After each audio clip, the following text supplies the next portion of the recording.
Nadungog nato sa atong ebanghelyo, gipasabot dinhi unsa ang mensahe sa sambingay nga gitudlo ni Jesus. Perhaps for our reflection today, nakadungog naman kita nga ang katong binhi mao kitong pulong sa Dios. Ang pagsabwag mao katong mensahe, mao katong pagsulti. Ang mga yuta kita nga naminaw. Tulo ka klase nga yuta. Nindot siguro mamalandong kita sa atong pagka-Kristiyanos, sa atong pagka magtotoo, unsa nga klase nga yuta kita? Kita ba ang klase nga yuta nga batuon? Kita ba ang klase nga yuta nga nakadungog lamang sa pulong sa Dios? Unya wala ni turok, wala ni sulod sa atong kasing-kasing.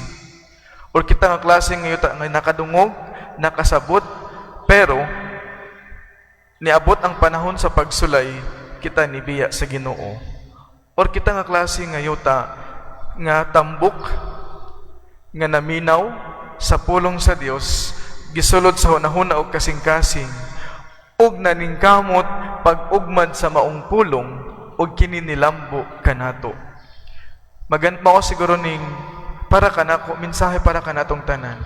It's good for us to reflect. Unsa man ang klase nga yuta ako? For me personally, as I reflect on it, gihatagan na kita og illustration, gihatagan na kita og picture, unsa nga mga klase nga yuta ang challenge para kanato nga mga magtotoo, nga kita nga klase nga yuta, unsay atong parte, unsay atong buhaton, nga ang yuta, nga ang pulong sa Dios, nga atong nadungog, nga ang binhi, nga niturok kanato, unsay atong gibuhat, nga kini palambuon.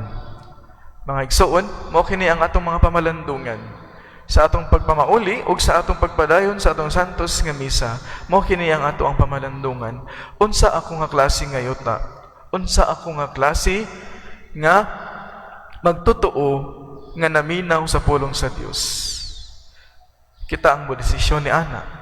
Ikaduha, kung nakita nato kini nga unsa kita nga klase nga yuta, ikaduhang pangutana, unsay akong buhaton or gibuhat nga mapalambo kini? Nga ang binhi, nga ang pulong sa Dios nga akong nadungog, naaba ko'y gibuhat para kini mapalambo? Naaba ko'y gibuhat nga kini motubo sa akong kasing-kasing? Naaba ko'y gibuhat nga sa akong pagkadungog sa pulong sa Dios na ay nausab sa akong kinabuhi? Amen.